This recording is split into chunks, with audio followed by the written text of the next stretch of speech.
Hello students. मेरे इससे पहले वीडियो में अपन ने देखा कि किसी आयनिक सॉलिड सॉल्यूट का सॉल्वेंट में डिसॉल्व होना किस बात पे डिपेंड करता है। एक तो हमने आपको बताया था कि नेचर के ऊपर, और नेचर के साथ साथ यह भी था कि हाइड्रेशन एनर्जी और लेटिस एनर्जी, यह दो भी एक फैक्टर थे, इसी के साथ से रिलेटेड थे, जिसको हमने एक्सप्लेन किया। अब इसके आगे का है कि जो नॉन पोलर हैं वो कैसे सोल्यूबल होते हैं। तो नॉन पोलर सॉल्यूट जब नॉन पोलर सॉल्वेंट में डिसॉल्व किया जाता है तो डिसॉल्व हो जाता है। क्यों डिसॉल्व हो जाता है उसको भी अपन यहां पर देखें। तो non polar solute beings dissolved in non-polar solvent, non polar solvent में डिसॉल्व हो जाता है। क्यों? Due to the interaction force. इसके बीच में इंटरएक्शन, उनकी सोलिबिलिटी होती है, तो वो होती है सिमिलर। क्या क्या उनमें सिमिलर होना चाहिए? लाइट के अकॉर्डिंग तो मैं पहले लिख देता हूं कि non polar solute being dissolved non-polar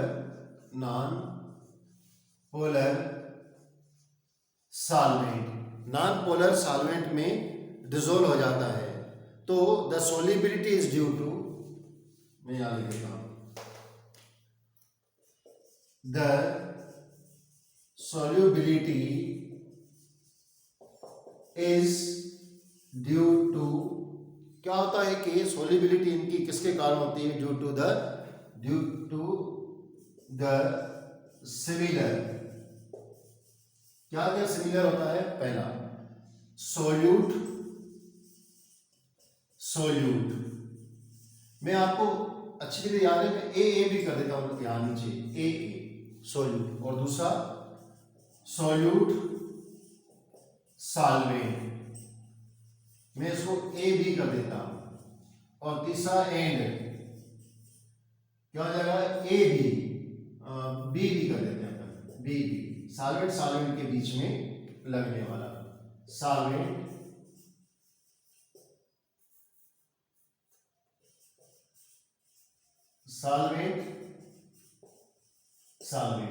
यानी बी के बीच में लगने वाला interaction force.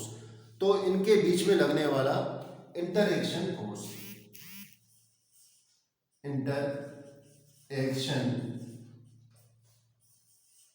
Force of attraction कर देता हूं, अट्रैक्शन। तो नॉन पोलर, ये एमसीक्यूज वगैरह में भी आ सकते हैं कि non polar solvent solute dissolve non polar solvent में। Why? Because the solubility is due to the being dissolved solute dissolved is due similar due to the solute solvent interaction force of attraction। ये इनके बीच में reason होता है। Non polar solute non polar solvent में dissolve होगा कब? जब इनके बीच में लगने वाला इंटरएक्शन फोर्स, और इन दोनों, जब ये डिसॉल्व किया जाएगा सोल्यूट, तो सोल्यूट और इनके बीच में जो बॉन्ड बनता है, इनके बीच में लगने वाला फोर्स डिपेंड करता है। अगर ये बढ़ गया तो ये आराम से डिसॉल्व हो जाएंगे। ये ए, जो ए बी है, वो ए और बी से ग्रेटर होना चाहिए, तो आराम से डिसॉल्व हो जाएंगे, अदरवाइज नहीं होंगे। क्लियर? तो नॉन पोलर सॉल्वेंट का मैंने आपको ये बताया। अब नेक्स्ट जो फैक्टर है वो है टेम्परेचर। मैं इसको, आप चाहें तो इसको भी नोट कर लें, मैं रख कर रहा हूं। सेकंड है हमारा फैक्टर है टेम्परेचर। टेम्परेचर मैंने आपको बताया 3 तरीके से डिपेंड करता है। इफेक्ट ऑफ टेम्परेचर मैं यहां लिख देता हूं। Second,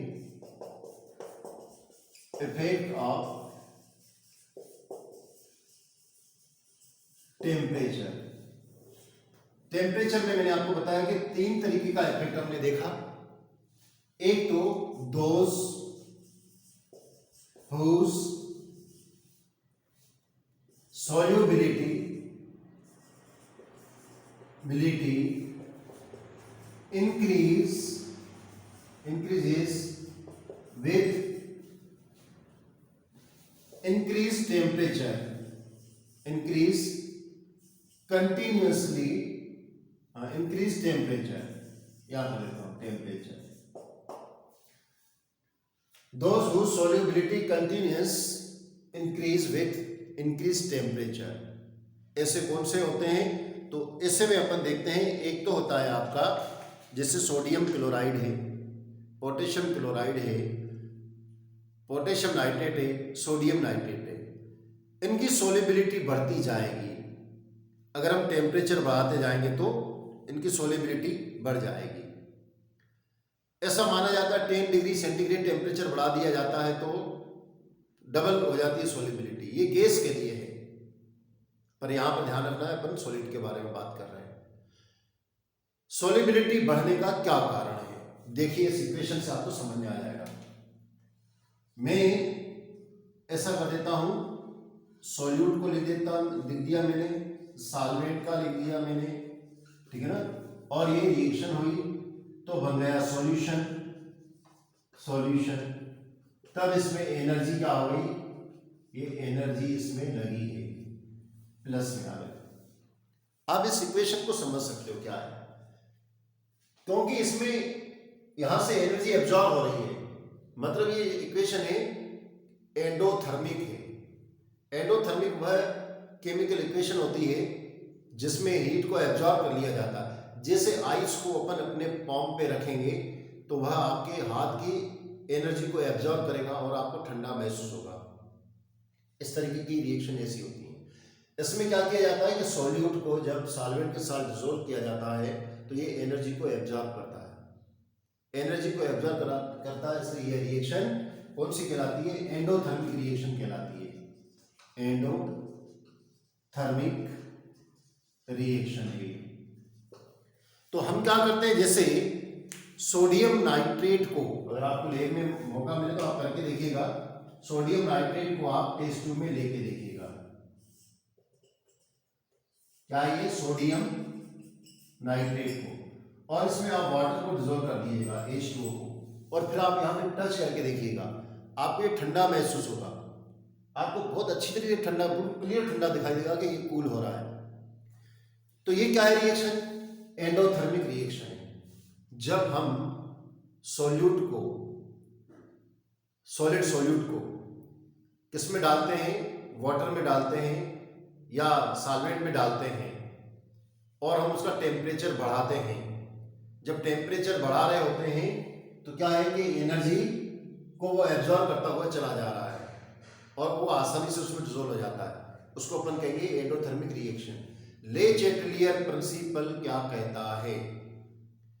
according to Le Chatelier principle, equilibrium shift where there the heat is absorb.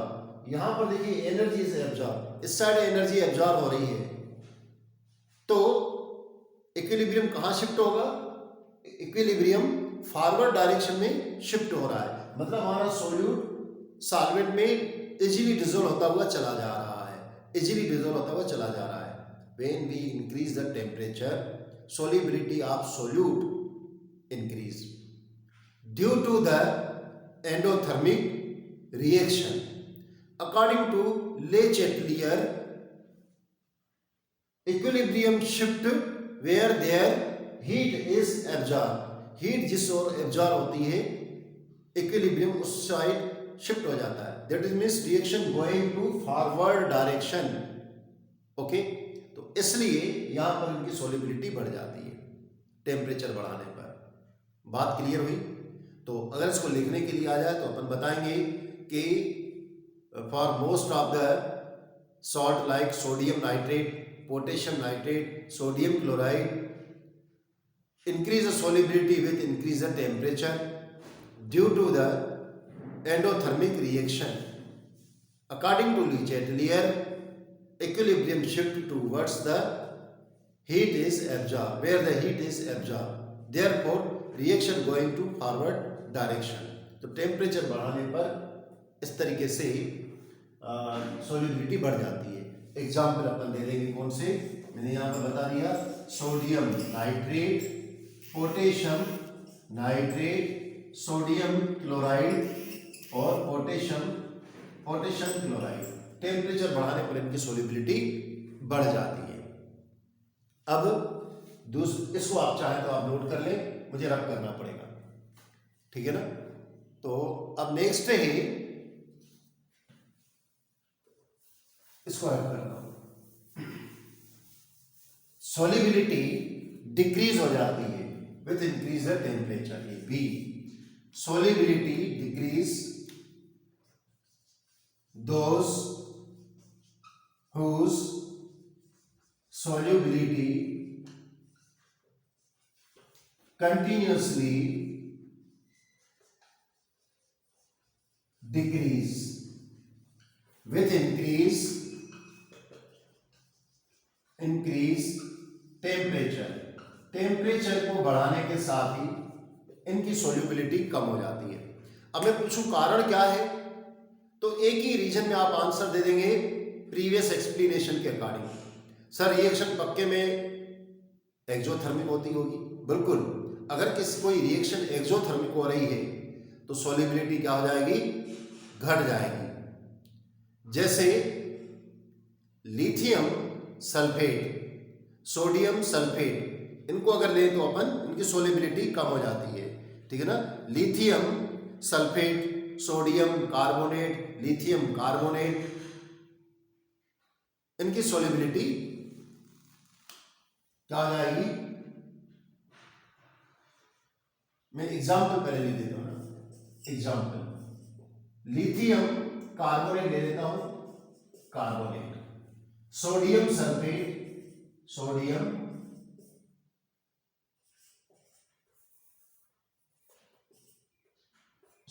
Sulphate,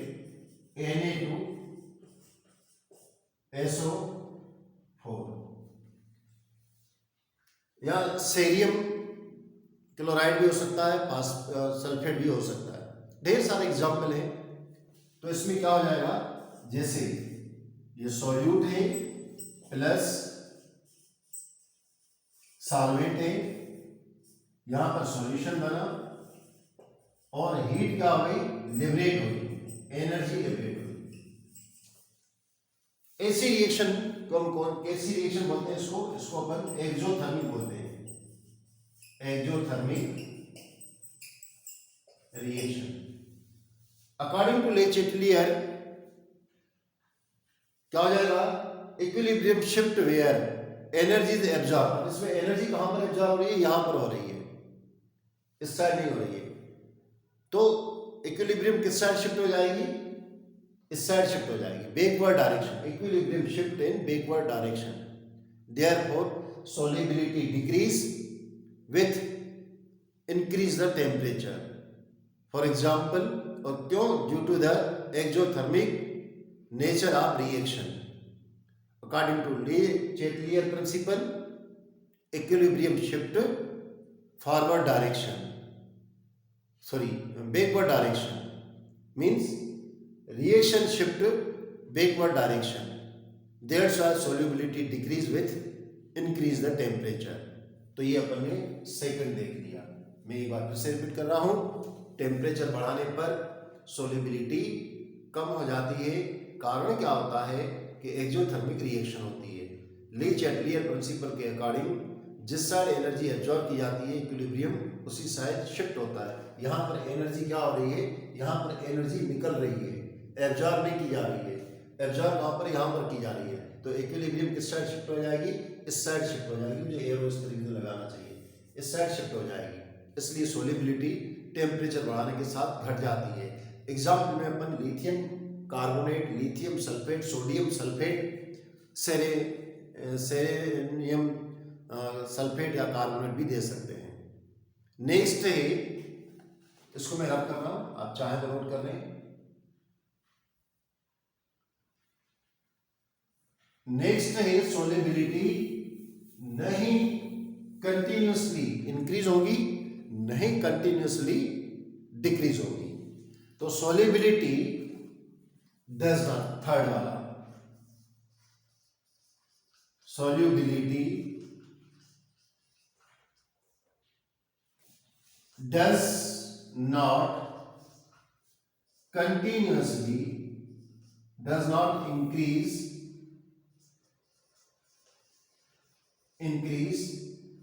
or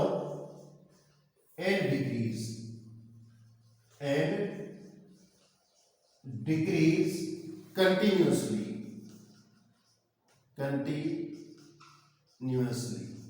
continuously solubility नहीं इंक्रीज होगी और न ही डिक्रीज होगी।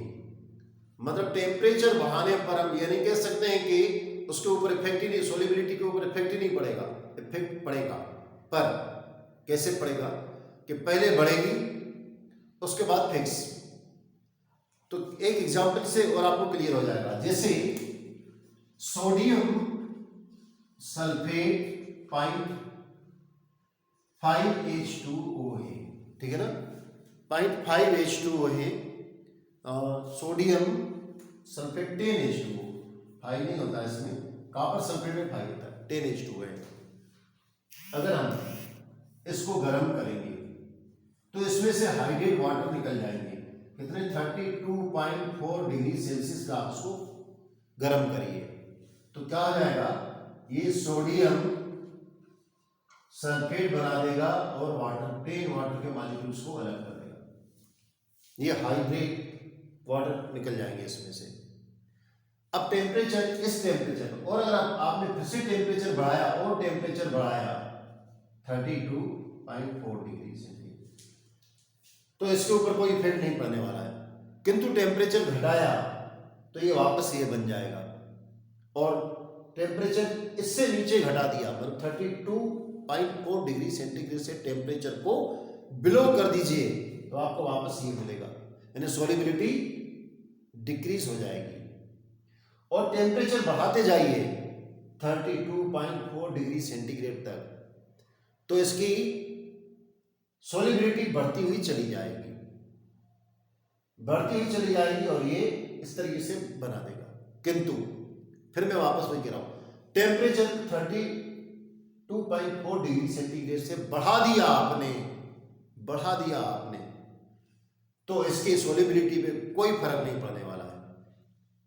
और टेम्परेचर 32.4 डिग्री सेंटीग्रेड से कम करना चालू कर दिया तो ये क्या हो जाएगा, इसकी सोलिबिलिटी डिक्रीज होती जाएगी, ये वापस आपको मिलता हुआ चालू हो जाएगा। तो अपन इसके बारे में क्या बताएंगे, अपन बताएंगे कि some substance like sodium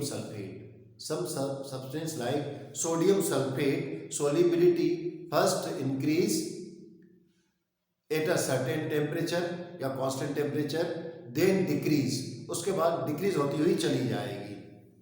the temperature at which one form of the substance change into another form, एक फॉर्म में से दूसरे फॉर्म में अगर कोई सब्सटेंस पहुंच जाए उस फिक्स टेम्परेचर पर, सुनिए का जो मैं बोलने जा रहा हूं, 32.4 डिग्री पे ये वाला हमें सब्सटेंस मिला है, इसके बाद टेम्परेचर का कोई इफेक्ट नहीं पड़ता है। तो temperature at which substance form new substance या change in another form is known as transition temperature, उसको हम ट्रांजिशन टेम्परेचर कहते हैं। मैं यहाँ लिख देता हूँ ट्रांजिशन टेम्परेचर की definition, the temperature at which one form the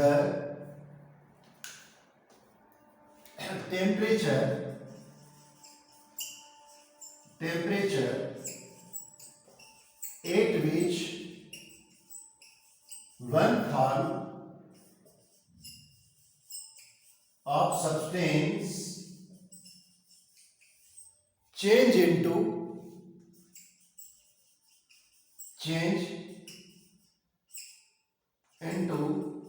other form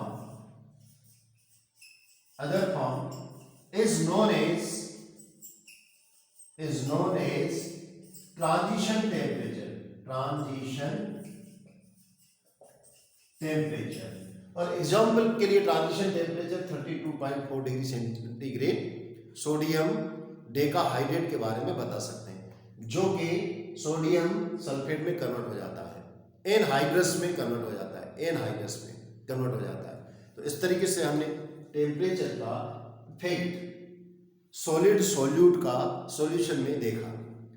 pressure का मैंने बोला कि प्रेशर का लगभग निग्लेजिबल होता है, कोई इफेक्ट नहीं पड़ता। इस तरीके से हमने जितने भी फैक्टर थे, दो फैक्टर थे मेन, तो नेचर ऑफ द सॉल्यूट और सॉल्वेंट, दूसरा टेम्परेचर, सॉल्युबिलिटी के ऊपर इफेक्ट पड़ता है। इसका मैंने एक्सप्लेन किया आपको।